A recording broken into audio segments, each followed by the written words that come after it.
आज हम आपके सामने लाए हैं एक ऐसी खौफनाक कहानी जिसे सुनने के बाद शायद आप ट्रेन में कभी भी अकेले जाने का ना सोचें और इसे सुनकर शायद आपके रूह काम जाए। तो हेलो दोस्तों, कैसे हैं आप सब? उम्मीद है कि सब अच्छे होंगे। तो आज हम आपके लिए लाए हैं एक और दिल दहला देने वाली कहानी। तो चलिए स्टार्ट करते हैं आज के इस खौफनाक कहानी को। स्टेशन पर गहरी रात का सन्नाटा छाया हुआ था।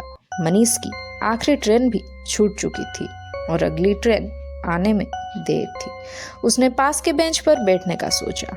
उसके आसपास सिर्फ एक दो लोगों के अलावा कोई नहीं था और स्टेशन का सारा इलाका सुनसान था। ठंडी हवा के झोंके हर कोने से अजीब अजीब सी आवाजें सुनाई दे रही थी। कुछ मिनटों बाद मनीष की नज़र एक औरत पर पड़ी। उसकी हालत देख मनीष को थोड़ा अजीब लगा। सफ़ेद साड़ी, बिखरे बाल और चेहरा झुका हुआ। मनीष ने उसे नज़रअंदाज किया, लेकिन मन में एक अजीब सी बेचैनी हो रही थी। फिर अचानक उसने महसूस किया कि वो औरत धीरे धीरे उसकी ओर बढ़ रही है। उसकी चाल अजीब थी, जैसे वो हवा में तैर रही हो। मनीष का दिल तेजी से धड़कने लगा। उसने खुद को शांत रखने की कोशिश की और दूसरी ओर देखने लगा।